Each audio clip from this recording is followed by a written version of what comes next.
spilled some water. I'm cleaning up. Yeah. Woo. Ooh.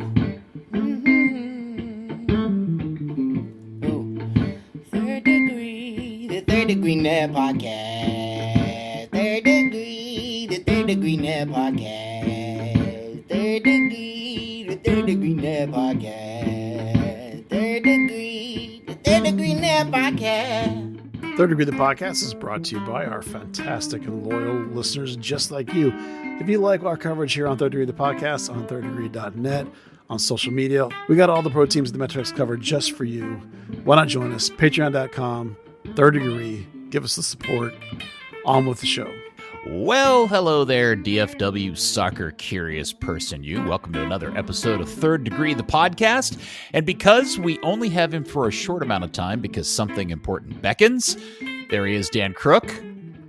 Yeah, it was because you were rubbing yourself suggestively there. Right there. Yeah. Myself a squeeze. Thank God this isn't put on YouTube as a video. Yeah, thing. never happened. Nope. And your hero, my hero, everybody's hero. Yeah, you know the rest. Buzz Carrik, come in, Buzz. Hey, fellas, thanks for being here on a beautiful Monday night. It is Monday night. It is not a victory pod. It is not a loser pod. It is a kissing your sister pod. But we will get to FC Dallas Austin at hockey sticks in a little bit. But because Dan has to go, we want to start with the most important of all the news, which is the beginning of season 2 of Dallas Trinity FC starts here real soon. And they've got some things that have been happening, Dan, and thought we'll just pass it off on to you. What do you want to talk about first? The game coming up, or do you want to talk about the new jersey sponsor?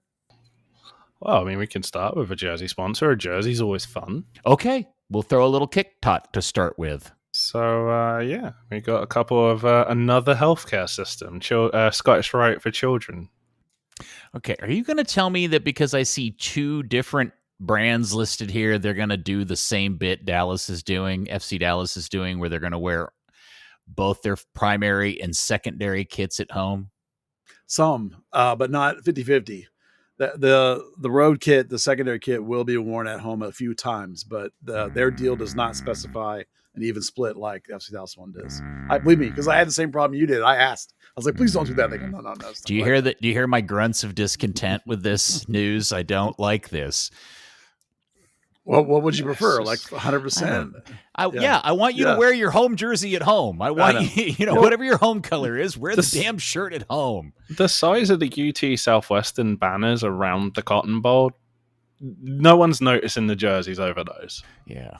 All right. Well, maybe this is maybe people just don't care about tradition anymore, guys. I don't know. Maybe we do. Yeah, all of us. Well, but we're old. I don't know.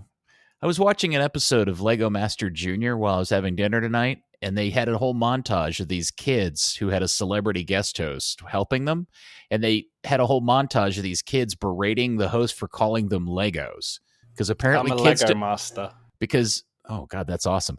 Because kids today's don't call them Legos; they call them Lego bricks. What little Lego pricks? Exactly. And they were given the adults hassle every time they referred to them as Legos. They go, Lego bricks. And then there's some explanation because in Danish, Lego means play fun or have fun playing or something. So the translation doesn't make sense. And I just wanted to punch every one of them. Isn't the plural of Lego? Probably. I figured it was probably one of those brand things like Xerox or Kleenex where Lego is synonymous for blocks, but there are other people that make blocks. This is the same annoying little generation that is trying to tell me that I don't have a record collection. I have a bunch of vinyls. No, they're records. That makes me go nuts when you refer to them as vinyls. Sorry, I digress. I don't know how we got there. Anyway, so Trinity has a shirt sponsor. They got 2 shirt sponsors. Dan, actually, I was going to ask you to do this because I saw you mention this in the Discord. Somebody said, well, what's the deal with all the health companies sponsoring soccer teams? And you had an interesting response to that. I didn't. Corey did. Corey said that teams are, I mean, it's smart. It's leveraging service for sponsorship or for advertising.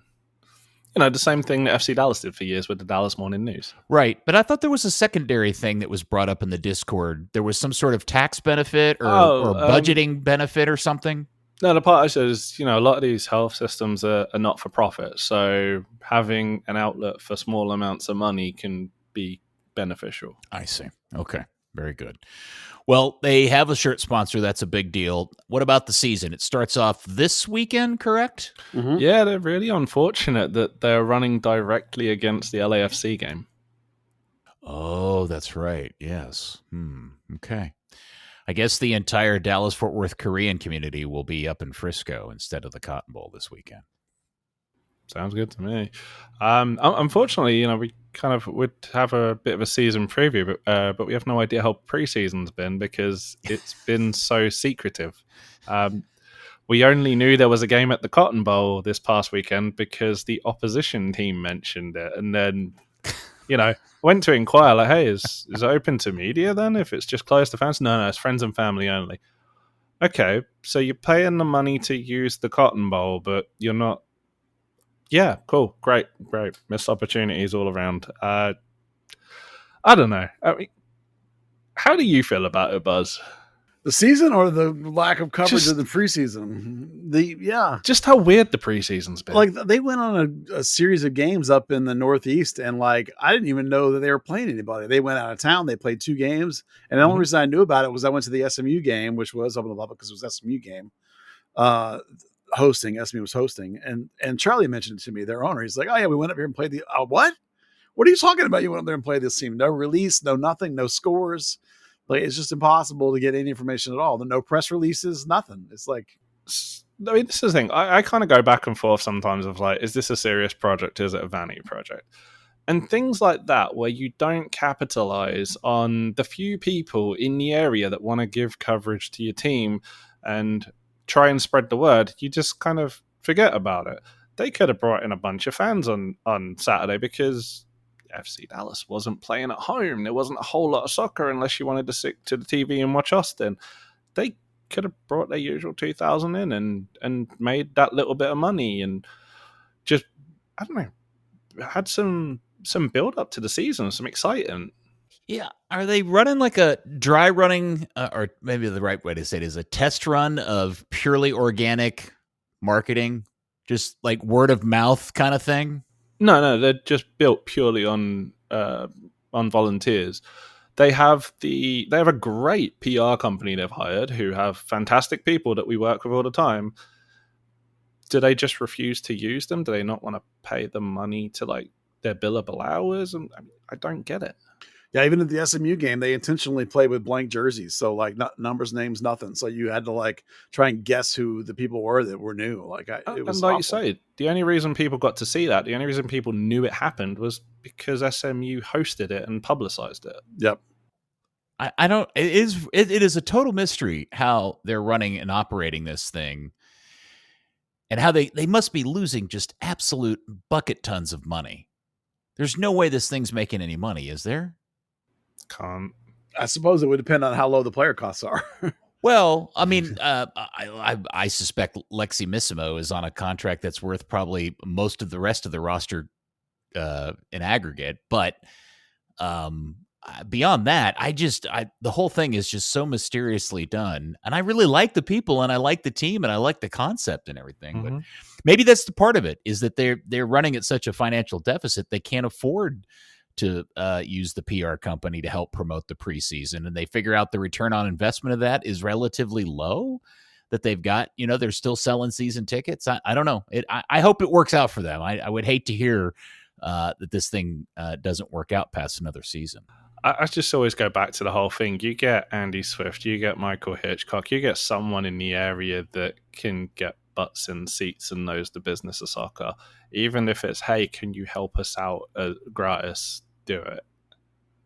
Yeah, I get a strong sense that the Neal family really feels committed to doing this on their own, that they really have talked themselves into thinking that this is something they're capable of and have the skill sets and understanding, and they know the sport and they know business. I mean, obviously they're good business people. They're very, very rich family that have done a lot of things. And maybe they're just committed to learning this on the fly and growing it, as best they can. And best of luck to them. We can say that about Dan and Clark Hunt, but they also had a dad that was in the sport for Right. 50, 60 years before that and kind of had that base knowledge. Yeah. Yeah, but there's also something to be said for, experienced business people who want to try to go dive into a new line of business and try to learn it on the fly. I've known some friends of mine. We all know somebody that went out and bought a restaurant because he wanted to learn the restaurant business, and he owned a restaurant, independently owned restaurant for, 5 or 6 years, and he ran it successfully and decided he was done with it and sold it and moved on to his next thing. So maybe that's just what this is for them. Maybe the Neal family, this is like, hey, we've done our thing. Now we really want to run a soccer team, and we'll see how it goes. It might drive us nuts as people in the media, but maybe it's working for them. I don't know. And that's where I kind of like keep flip-flopping on serious project versus vanity project. Yeah. Oh, that's a fair question. We want to be the Jones family. We want to be the Hunt family. Or is it like actually, 100% making professional women's soccer, Division 1 soccer a huge deal in DFW, a great catchment area for youth talent? I don't know. I guess at some point, if they're business people, if they're just losing a lot of money, they won't want to do that anymore. And they'll either sell it to somebody else who's willing to take it over and try to turn it into a profitable business, or they'll shut it down. But I can't imagine that they'll drag this out over a long period of time, where it's just if it is in fact losing a lot of money. I have no idea. I don't know what their overhead costs are. I don't know what they made in ticket sales last year. What did they average? Just under 3 a game? No, it's about 5. No, it's less there's than that. no way there was 5,000. They people. had the third. I only thought the last game approached 5. I thought all the rest of the games were like 27 or 32 or something like that. 35-46 was average. High was 5.8. Low was basically 1,600. Huh. Well, anyway, obviously that's not the attendance I'm sure they probably were hoping for or imagined they would have at the end of the first season. So I would have anticipated that they would have done things to improve that for year 2. But if they're not going to promote the preseason and get people excited about the new season, other than some of the limited social media stuff that I've seen online, I don't know what they anticipate or expect will turn out on Saturday. I guess we'll just have to wait and see. So, is the general manager still managing the team? Yep. Petroselli, is that his Petroselli, name? yeah. Petroselli. Yep. And he doesn't want to do it. No. Well, they're kind of working under the auspice of, for almost everybody else, it's not the off season.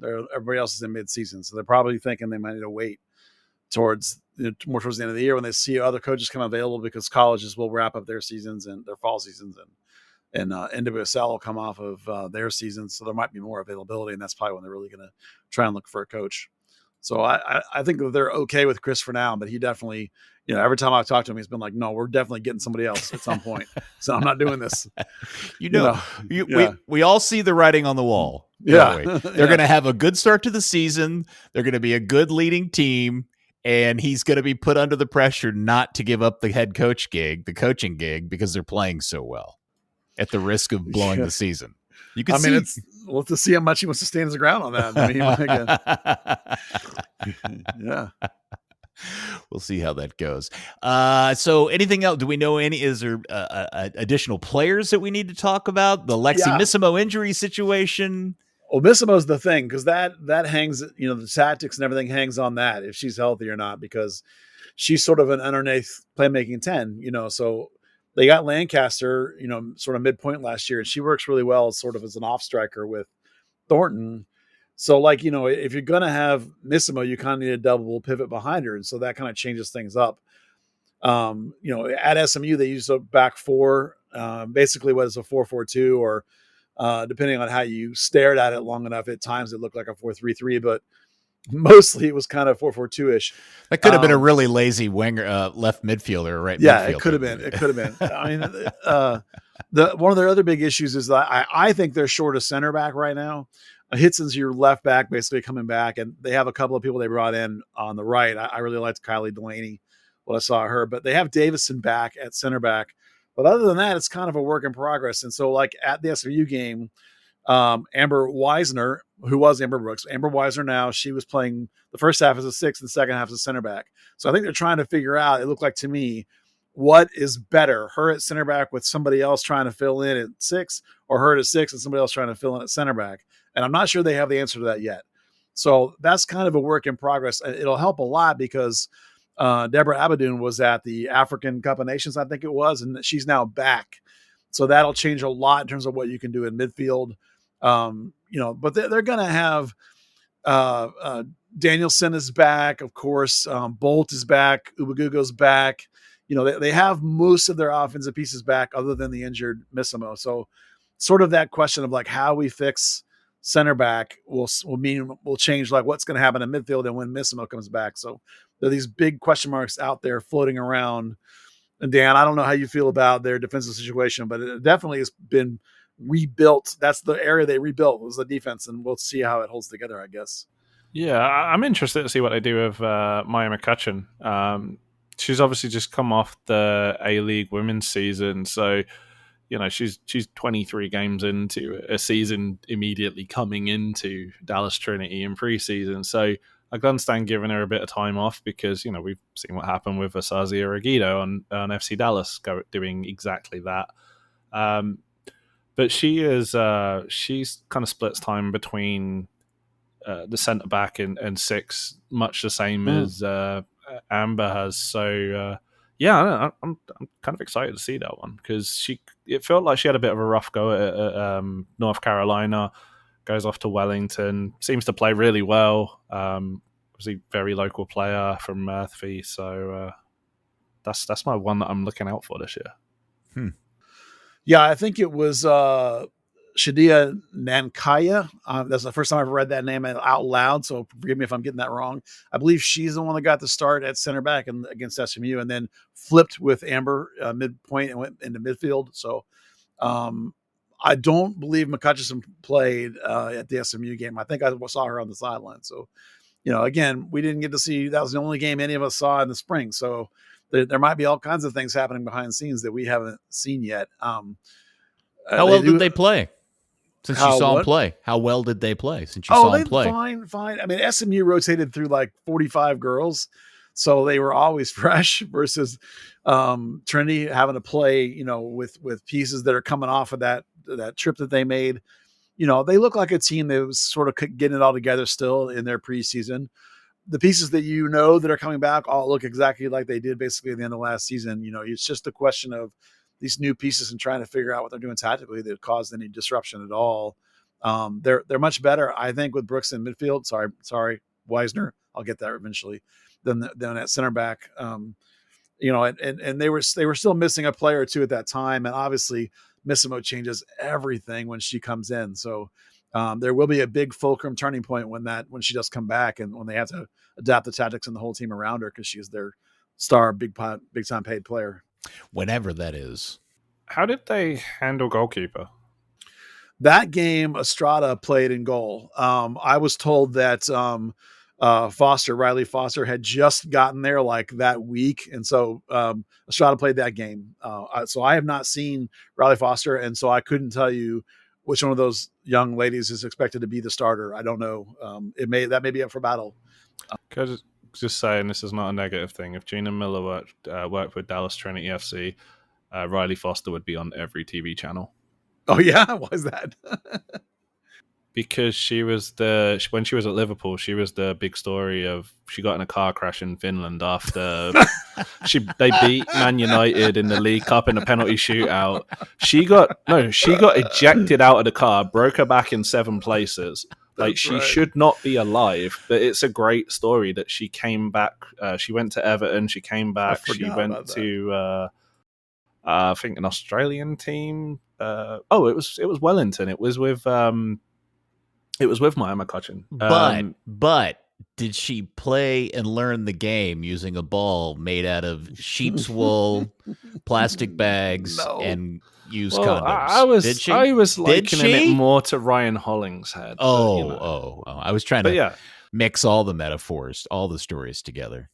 But I mean, that's a hell of a story, right? Like, you get ejected out of a car in a car crash. You break your spine in 7 places. That is, you have to wear a halo device for God knows how many months. You break your hip and shoulder, I think there was as well. And how long ago was this? 4 years. Wow. And she's back playing professional ball. That is remarkable. Hey, kudos to Gina for knowing when there's a good story, a good human. Yeah, we'll take the piss about it, but that's great exposure all the same. That's right. Yeah. Wow. Well, good luck to them. All right, Saturday. What time's kickoff, Buzzard? Do you know? Or Dan? I believe it's 7:30, the exact same time as FC Dallas. Oh wow! So head to head with Sun and LAFC and Hollingshead and Nicosia all coming back to Dallas. So Trinity probably has a better chance of winning. So maybe you can make your soccer going choice on how you want to bandwagon. So okay, well, very good. Best of luck to Trinity in this new season. Cool, they are here, and congratulations on the shirt sponsors. Now buy some marketing. All right, here we go. Dan, do you need to split, dude? I do in a minute. 1 minute. We'll keep you as long as you can go. Exactly 1 minute. All right, so you have 1 minute to express all of your FC Dallas hot sports opinions. Go. What a load of bollocks. That's it. That's it? That's honestly it. Yeah. This is just how life is. Yeah, it's on point. So you have that one singular hot sports opinion about the burn. Is that it's all bollocks? Yeah. Okay. I mean, it's fair enough. I think that's pretty concise. Point, you know? I don't really know if you need anything what more else. do you need? No, really, not much. No, not much at all. Well, thank you, Dan. Thanks for making an appearance on today's episode. Yeah, absolutely. I would say thanks for having me, but I'm here every week. So yeah. Thomas Roberts or something. We'll edit that in at the end. Yay. Yeah. Well, go do whatever you're going to do, bud. I am going to go to Love Field. All right. Well, say hello to Love Field for us, please. Yeah, that sounded weird. Anyway, lovely as always. Always a pleasure, never a chore. Have a good evening. All right. Good night. Evening. See ya. All right, Buzzard, we will then plow forward with the episode and get into the results of the weekend. We will look at Dallas 1, Austin 1. Now, I'm just going to admit up front to the curious. I'm not going to apologize. Sorry, not sorry. I have not watched the game. I didn't have time and admittedly not a lot of interest in watching the game this weekend. Right, so I'm going to lean on you to tell me the good, bad, and ugly of Dallas 1, Broccoli 1. Well, road game. So I actually think FC Dallas played fairly well. They didn't win, but when you get a point on the road, that's pretty good. You're playing a team that's a few places ahead of you in the playoffs, so you take the point.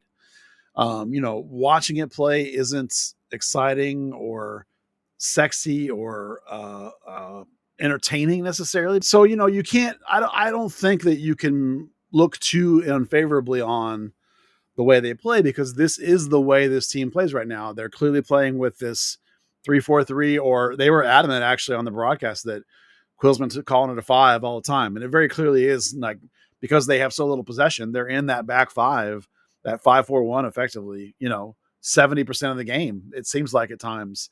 It ain't necessarily fun. There are some things that weren't necessarily great, they fouled Austin too much. Austin was falling over a lot. The ref, I think, did a pretty good job of not buying into all that, but they did give up too many free kicks. FC Dallas did, and they didn't create enough chances. They got, they got 8 shots on goal, but only 2 of them were on target. And the bottom line is that both Petter Musa, who came out at halftime, and Anderson Julio, who came on for him, both those guys only had 9 touches apiece. So even though you're playing this low block, they did not get forward enough to those guys at their feet. Now, interestingly, because they started Chris Capitz for the first game, he actually brought a little bit more of a transitional play to the field than Carrik, who he replaced. He had the ability to keep his head up, make a nice touch, relieve pressure, pass horizontally, break lines, allow a pressure break with players coming out of the back. So they played through the middle more than they have recently. They still are most of the time a very fast breaky team. One of the things that really bothered me was that Sebastian Lletget got a start, which I'm perfectly fine with because he's a very good player. Although I'm not sure he can go 90 minutes. but he played really deep and really back into that defensive spot on the right. And he did not, for me, get forward enough like Delgado does. And I think it left Farrington and Musa and then Farrington and Julio two alone. And there wasn't somebody up there to help connect that play a little bit. And so I think that actually contributed quite a bit to their ineffectiveness in getting chances created. So hold on, let me pause and ask you a question. So the middle three was Leggett in the if you're Leggett was on at wing for Delgado, so it was Musa, Delgado, and Farrington up front in the three. Now that because the and two, who were the three in the middle? There's not three in the middle. There's two in the middle. Kappas and Romero. It's a 3-4-3. Oh, sorry. Yes. Okay. Sorry. Duh. Yeah. Okay. So three across and then four. Okay. Yeah. Okay. Got it. I forgot there's two in the middle now these days. Yeah. And now Quill tends to use the high nine and then a more of a 40 Farrington or Julio, and then more of a 10-ish that kind of drifts underneath a little bit, which had been Delgado recently. And this game was Leggett until Delgado came in. But really, it's a 3-4-3. Those guys are wings, and they take up wide defensive positions. But because Leggett wasn't getting forward quite enough, I think it left them not capable of getting like some of the connective play up front that they really need because he wasn't getting up there. Wingback Bernie experiment is still interesting. That's going forward. He looks a little bit better every game. Somebody asked me like why he's all of a sudden playing so much better, and really I think it just comes down to confidence. Like his coach believes in him. And so much for a young player, sometimes just having your coach have faith in you is worth so much in terms of your own self-belief. So it's nice to see that go. I actually think that probably Bernie will keep that spot as long as they're in contention to play. I think the back five will stay the same with Moore on one side and Bernie on the other. And then Uriguide in the middle. Like the broadcasters again had a quote where because they get to meet with the Quill, on Friday and talk over all this tactical stuff so they can bring it up in the game. And he said Quill admitted that one time he had Uriguide on one of the right or the left side. I can't remember which one it was, and what a mistake that was, and like how important it was to get him back in the middle as the center back of the back three center backs, so that he can, pass from that position and control the game from that position, and that's really important. One other really important thing was that because Petter Musa came out at halftime after the game, Coach Quill said that he just had a little bit of tightness in his hamstring, and so that was a precautionary sub, and they thought they got him out soon enough to not be a problem. But you know how it is around here these days. Every time they say that, They also said Paxton had a knee bruise like 3 months ago. Well, Anderson Julio, they said that, and then he missed a game or two, and then they put him on. They made him questionable, and it was 2 months before he played. And then he went back on the out list after that. So, I would not. I'm not ringing alarm bells, but when Musa comes out at halftime as a precaution, you have to be like, there was a lot of talk about Anderson Julio, still coming back into form and kind of into shape after his long layoff. The bottom line I think is that Quill looks like he's ready to try and grind out the rest of the season in this 5-4-1 to stop the goals bleeding they were giving up, and understand that's not the way he wants to play. That's the way he's forced to play because his defense isn't good enough. His other center backs aren't good enough. Maybe his six isn't good enough. So this is what he's having to do to stop the bleeding. Michael Colodey's feet were again excellent. Again, his feet are better than Paz. Did he wear the headband? He did. He go Rambo? He wore Rambo again. What do we think? What do we think the odds are that he sticks with that even when he doesn't need it? I don't know. It's a good question. It depends on whether he thinks it's cool or not, or if it's annoying him while he's trying to play. Yeah, maybe or gets in his way. Yeah. I would not want to play with that on, but that's not. That's whatever. Maybe you should podcast with one of those on. Yeah, I should. A big, huge, wide one, cover my giant forehead. Yes. Although mine's smaller than yours, I think. Probably, yeah. Probably. Yeah. So, I think that a point on the road is acceptable in those circumstances. A derby game, it got physical. There maybe should have been a handball call, but both his rest positioning was good all night long. He was right on it, and he didn't call it, and the VAR looked at it, and they didn't call it. I think it's one of those cases where every ref you showed it to would look at it differently. What did you think it was? I thought it was borderline. Well, it either is or isn't. Well, I know, but it's, for me, like his arm was a little too far away from his body, and Warren Barton, who was the commentator, said the same thing. So I probably was leaning towards it being a handball, but at the end of the day, like if the ref is right in a good position and the VAR looks at it too, and none of them think it is, then I'm not going to complain too much. All right, you're old school like me. Yeah, we all know how handballs used to get called. Yeah, hand to ball, ball to hand kind of ideas. And the original premise of the handball rule, which is just to try to keep guys from reaching out and knocking shots away from going on goal. Yeah. The way that you and I grew up interpreting the handball law was that a handball. It was, because it changed the trajectory of the ball, and it was definitely in the box. And his arm was definitely sticking out quite a bit behind him. But was he trying to handball the ball, Buzz? It was not a deliberate handball. That'd be a card. It wasn't that. It wasn't a deliberate one. Okay. I'm not one to argue referee decisions, and I think he was in good position, so I'm not going to complain about it. Okay. Yeah, I mean, if the refs and the VAR looked at it and said, no go, then it probably is what it is, and you waste a lot of breath trying to argue it. Yeah, and their fans were just as aggrieved by the referee as the Dallas fans. Like they had guys yelling that they deserve 4 PKs, and like everyone hates the ref, especially in derby games. Everybody hates the ref, and I thought he actually did a really nice job of being he put in enough effort to be on the play the whole game and be in position the whole game, and he didn't get baited by guys getting in his face. I thought he did a really nice job of keeping his composure as a referee. I thought it was really good. Okay, well, good. How did Nico look? The same as always. I think Nico's a good tactical coach, and I think he's a really good second coach. The funny thing is, somebody was laughing. It was just like at FC Dallas, because even though they dominated the play, they gave up the ball and gave up a goal. And then they tried to overload to try and get the ball back. And it was just like watching FC Dallas play when he was here. So they ended up getting a second goal. Like Shaq Moore giveth and Shaq Moore taketh away. Shaq Moore had a really nice goal for FC Dallas. And then he got absolutely dominated by, I think it was Owen Wolf on a header where Wolf just crushed him and took the ball away and scored on a header. So, Shaq Moore's not a great defender, so that is what it is. But, he did a really nice play on the goal that was a layoff from Petter Musa that was really nice. So, and Dallas had a couple of chances, particularly Leggett up the right side, had 2 or 3 occasions where he got in a really good position across the ball, and he missed like 3 times trying to link up with somebody. So I think that was that rust or that lack of connection right there was what cost Dallas a chance to win it. Are you surprised at all that when Musa had to go off, they didn't push Farrington to the point and let Julio come in and play the place he normally plays? Yeah, they kind of did that, but it was like they because Leggett's much more of a midfielder than or was playing much more as a midfielder. I think they ended up with a lot of, in the first half, Musa, Farrington high together. In the second half, Julio and Farrington high together.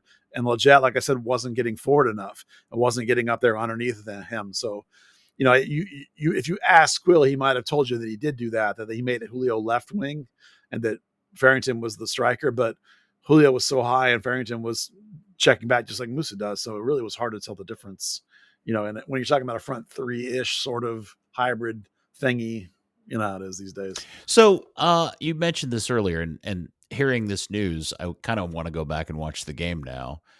That Kappa's got to start in the middle of the field, which is something that you especially had been wanting to see starting years ago, right? Yeah. And now you've gotten to see it. And he wasn't plugged out somewhere in a position he wasn't used to. He's got a few weeks of the weather under getting acclimated back to hometown weather again and everything. How would you grade his performance on the night? A B. Listen, a B? A B. A B. Okay. A B. Yeah. He wouldn't be an MLS if he didn't have flaws at this point. So, I think when you look at it, he had 82% passing, in a situation where he's basically playing with him and Ramiro by themselves. Like those wingbacks aren't really getting up there and helping all that much. A progressive carry, which for Kappas is impressive. Couple of passes into the final third, 4 recoveries. So like I said, he did a lot more connecting of the play through the middle than we're used to seeing out of Carrik. He doesn't do much of those things. I was going to ask. So talk about the differences of what do you, so would you prefer to see Kappas continue in that role over Carrik moving forward? I don't know. I think Quill's got a tough call because he has 3 guys for those 2 spots. And Ramiro is the one that's had the most experience and is a really big leader. And he's basically with the captain right now with Paz out. So he probably is going to lean on Ramiro. Carrik has got way more range. Like he makes poor decisions still, but he's got so much recovery range, he can make up for it. Kappas sits in more like Ramiro. So he and Ramiro both were always in the right spot, always there for the outlet, always there to connect, always there for the right play. He clearly knows how to play it. The number one deficiency that stood out is that Kappas is not fast either.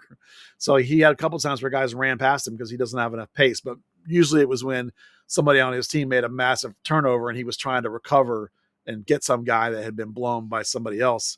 So, he doesn't have the speed to like chase a guy down. He's just average speed, Kappas is. So he does have good size, and is tall. So like, I think one of the things that the rest of this year is going to be about for FC Dallas is trying to figure out whether he thinks Kappas is an answer and he can go with like a double 8 kind of thing with Ramiro sort of as an 8 kind of look. But at the end of the day, I don't think Ramiro is supposed to be a starter here, at least based on the money he gets paid. And whereas Carrik was a huge buy. So like obviously the long-term goal is that's going to be Carrik. So, I would say that if they get eliminated here soon and it becomes clear they're not going to be a playoff team, I would love to see a Kappas Carrik combination in the middle and see if those two guys can't work out. Hey, Carrik, you're going to stay back. You're going to do what you're good at, which is destroying and doing that, and let Kappas play kind of the more connecting guy in front of him. That would be something fun to watch. It See would. if that would work. I think over the back half of the season, if they get eliminated, you'll see him try to work back towards the back four that he wants, 4-2-3-1. He'll probably try and figure out how Nolan figures into that, how Torquato figures into that, how Alvaro figures into that. Can Kappas and Carrik be a combination in the middle? Who's his 10 going to be in that 4-2-3-1? Is it Delgado? Or if he knows he's not going to get another center back, he may be stuck with this back 5. Yeah. In which case he might have even more things to figure out going forward. So, clearly for now, they're playing for get as many points as we can because they're not eliminated. They have 8 games left and they need probably somewhere like 11 or maybe 13 points, somewhere between 40 to 42 total. And that means playing at a 1.4 points per game or even 1.6 points per game, which is way, way better than their like 1.1 they have so far. So they have to get much better really fast if they're going to make it. So they're going to run out of time here after another 3 or 4 games, probably, maybe. And then we might see some experimentation in the last 4 or 5 if they've been eliminated. So, if they keep getting some results and other people keep losing, we might see them grind out the whole season this way, which almost would be a shame. I mean, I almost would rather miss and have him try some of these other things to get some answers, right? I mean, get some solutions or find out if they're not solutions. Find out if Kappas isn't the answer, and I got to go get a 6 or an 8 or whatever. What an unusually forsaken season this has turned out to be. So weird. All right, so LAFC comes to town. Son, now easily the second most popular player in Major League Soccer, is here, and I'm sure it's going to be relatively packed. I know somebody said tickets were going on the secondary bonkers. market for big dollars. Yeah. I'm sure it's going to be a big deal. I mean, that's the whole reason why they pay all that money to get a guy like that in. And I've seen some highlights of him running around for LA. He looks like he's here to do some business. So that's good. And he's off now. Here's the deal. He's on the 3rd game of a pretty significantly difficult road trip. And it'll probably be a billion degrees. So we'll see how it goes, but should be a fun night for everybody to get to see a guy that, is a Premier League great. Yeah.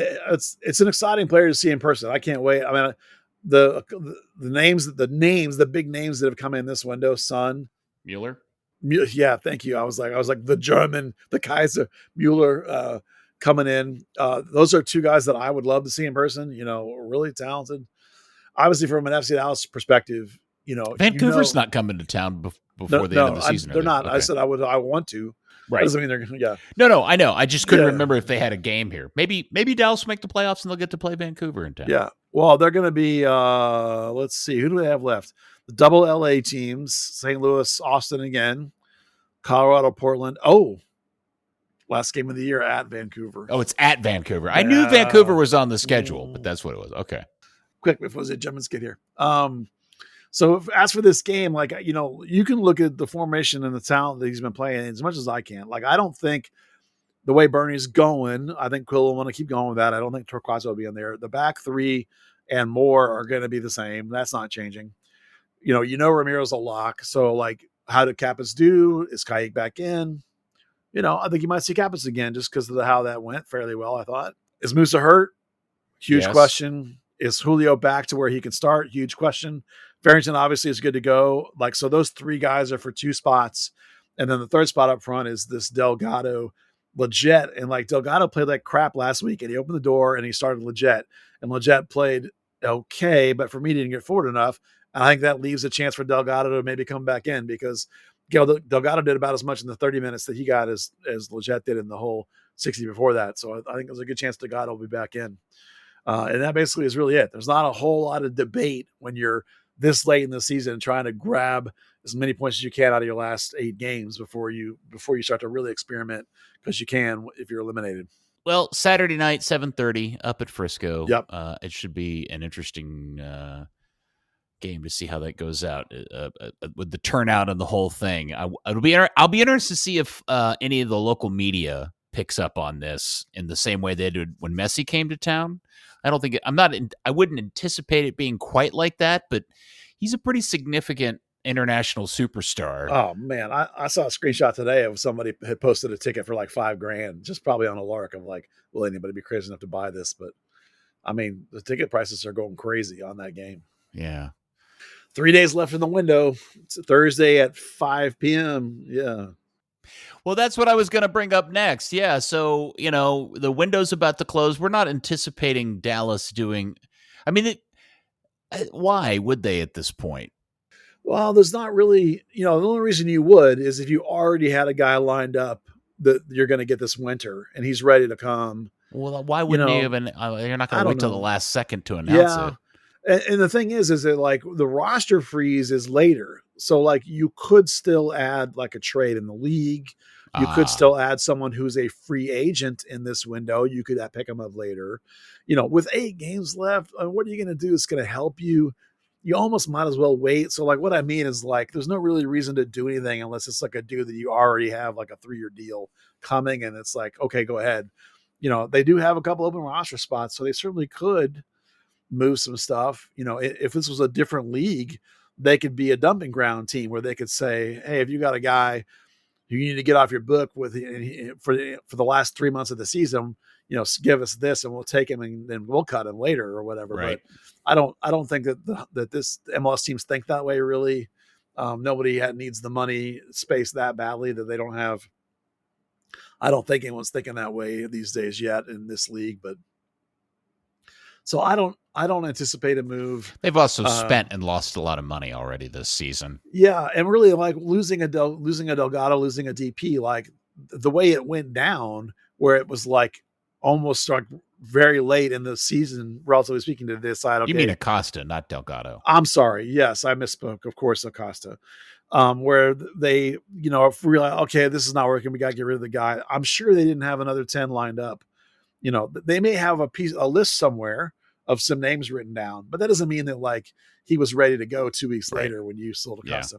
Yeah. Speaking of which, by the way, Pedrinho was back on the bench. So out of the doghouse enough to come back from North Texas. He could factor at some point over the back end of the season too, if you decide like, are you going to be mature enough, kid, that we could keep you or not? There is that. So I don't anticipate any really moves. There's no reason really to at this point, other than unless you had some weird washer mechanic reason to do it. And I don't really think they do. I think they'll just sit on what they got. Okay. Well, that would be disappointing, but probably also the right thing to do, frankly, depending. I know it's the most forsaken. Can you think of another season in this club's history that has worked out in the same weird way this one has? Well, 2003 obviously went, but that was a whole stadium. But that was just a bad. Yeah, that had a whole bunch of other. Well, this one does too. This has a whole stadium juju thing going on too. It does. So. It does. Yeah, yeah. I mean, you remember that many people, not just us, were talking wooden spoon before Delgado entered the picture. Acosta. And it's funny. God dang! Why do I keep doing that? I don't know. I don't know. Have you been drinking? Just ginger ale. Okay. Before Acosta entered the picture, and we thought, that gives them a chance to compete the playoffs. Well, it turns out that actually getting rid of Acosta maybe sort of gets them a chance to compete for the playoffs. So considering that at one point we were arguing whether it was a wooden spoon team or not, they're actually a little bit better than that. So it's not too horrible, all things considered, I suppose. Maybe. It's not a very good season. Yeah, no, it's a crap season for sure. I mean, the Oscars fall off 2017 fall off was weird, but that was a different kind of weird. That wasn't weird from the get-go. That was weird because they went for a bunch of old guys for the CONCACAF Champions League and put all the eggs in that basket. Yeah. And then when they got eliminated, they fell off after that. Herman Grana and those kinds of guys. All right. Well, I hope everybody has a good time at the game on Saturday night. It should be a good scene. All right, let's move on. North Texas. They lost again, Buzz. Yeah, they lost to the best team in the league, though.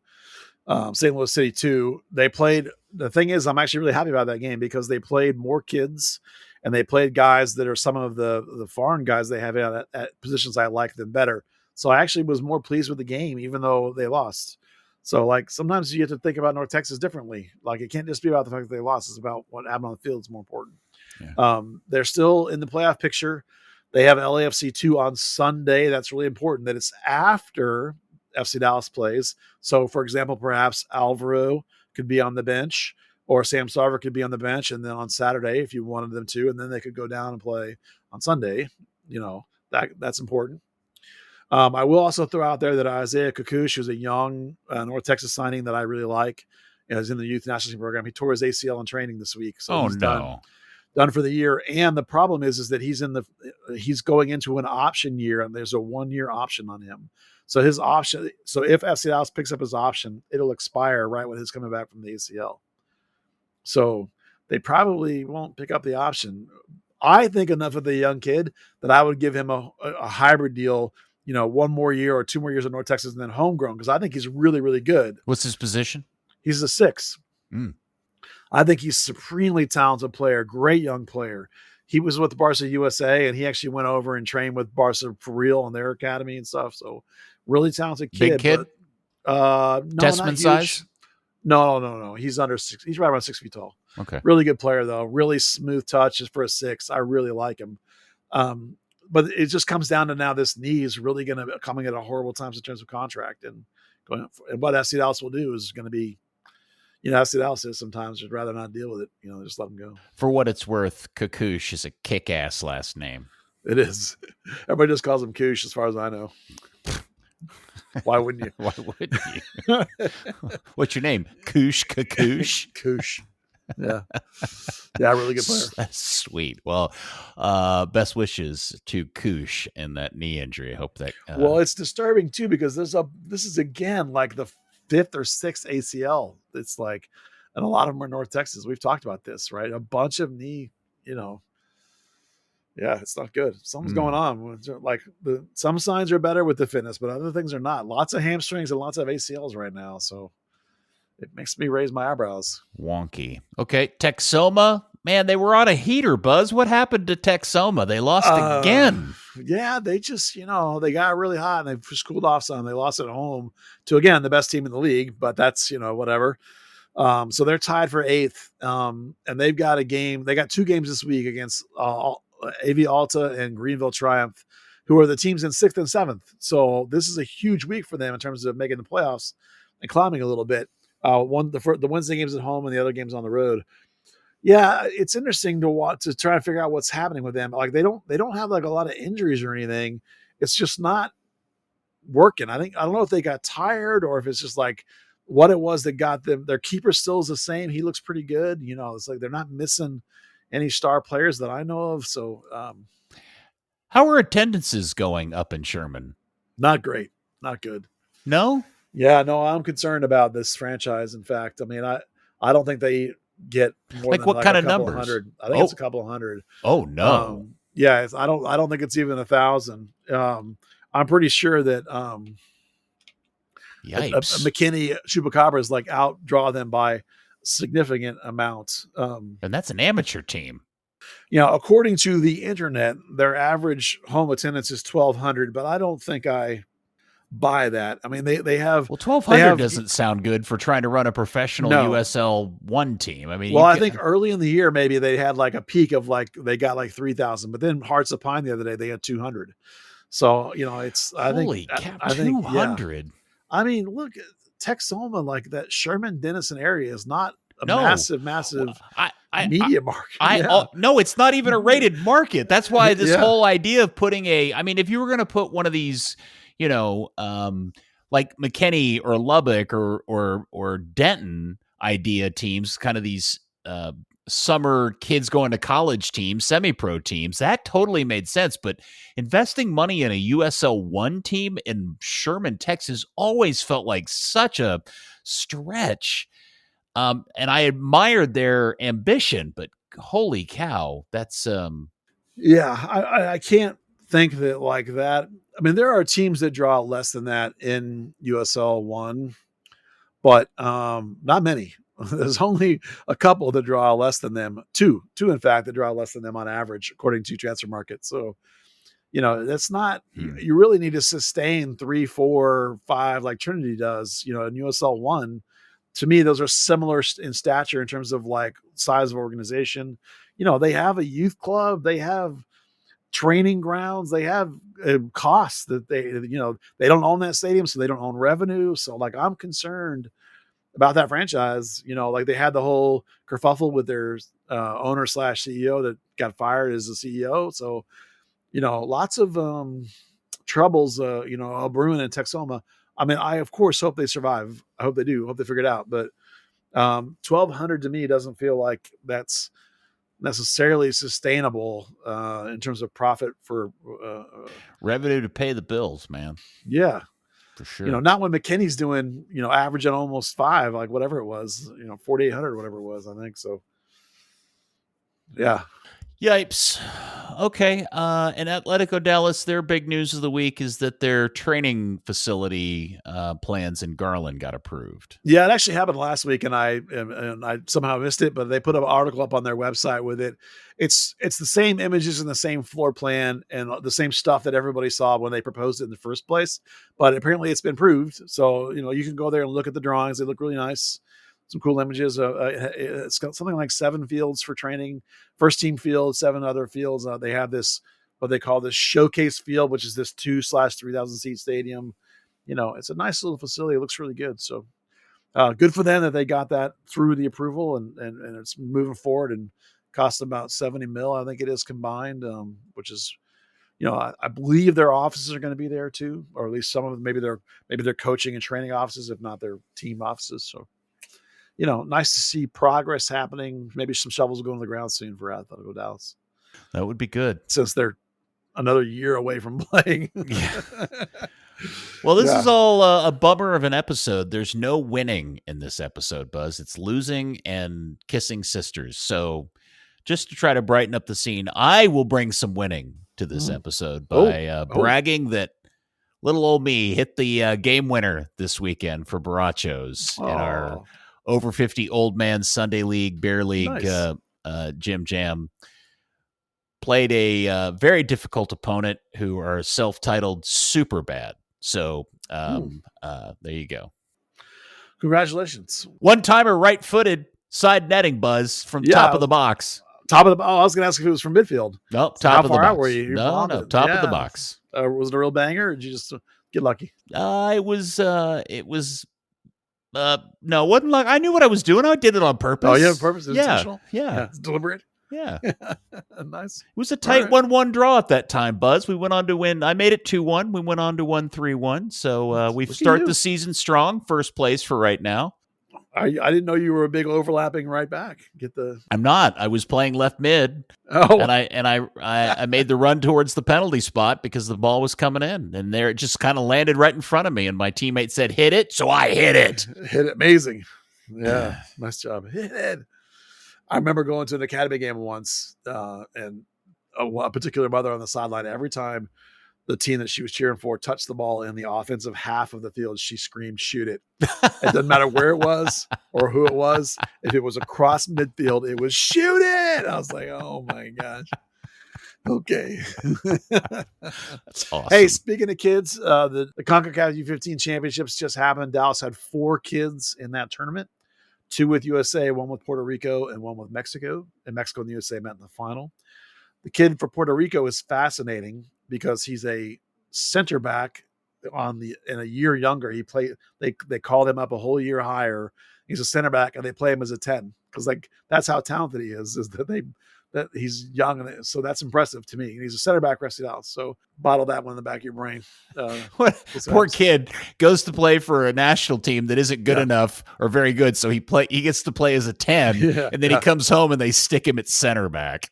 That happens all the time. Like Reggie was a 10 for somebody when FC Dallas recruited him to play right back. I mean, they do that all the time. So, and then one other thing. Oh, I put up my college watch list for academy kids in the college. If anyone wants to read that and read some of the great names that are some guys, 2 or 3 guys on there, I think could be homegrowns inside the next year and a half. So pay attention to it. Man, the kids get excited when Buzz starts writing about them. Yeah, I had a couple people message me, actually. A couple of kids did. They were on the list. I'm sure. That I've written about for years. They were like, hey, man, thanks again for writing nice things about me. I was like, you're welcome. It's just, you earned it, man. I just write what's true. You're the modern day North Texas soccer version of Dave Campbell. Yeah, sort of, maybe. Yeah, okay. Yeah, I think you are. Sure. I think you are. I'll take it, yeah. All right. Well, Buzz, I got nothing else. Yeah, that's a pretty tight episode, actually. It was strangely considering that we thought we were a Trinity preview, for lack of a better name for it. And well, when you don't tell anybody you're doing anything prior to the season, there's not much to go on. Talk about. We went through the big, huge key elements of the questions for them. Like there's 3 or 4 big, huge key questions, and we laid those out. And I think that's a pretty good primer. And we'll all learn together. I'm going to go to that game this weekend. I'm going to go to the Trinity game because it's their home opener. So yeah, watch. They're going to throw out like 12,000 in attendance for the home opener, and we're all going to sound like idiots. That'd right? Be awesome. That would be fantastic. Yeah, I would love to have them drawing 10,000 down there. That'd be amazing. It would be great. Third Degree, the podcast, is brought to you by our fantastic and loyal listeners just like you. If you like our coverage here on Third Degree, the podcast, on thirddegree.net, on social media, we got all the pro teams in the Metrex covered just for you. Why not join us? Patreon.com, Third Degree. Give us the support. Hope you enjoyed the show. All right. Well, thank you. Thank you to Dan for making the time to show up for as little as he could because he had other things to do. Yeah, very nice of him. Thank you, Buzzard. Oh, you're welcome, and thank you as always for being here, my friend. Yes, you are the best. Thank you, Dallas-Fort Worth soccer curious person. We will be back next week on another episode of Third Degree, the podcast. Insert Dan's whisper here. Third Degree, the Third Degree Net Podcast. Third Degree, the Third Degree Net Podcast. Third Degree, the Third Degree Net Podcast.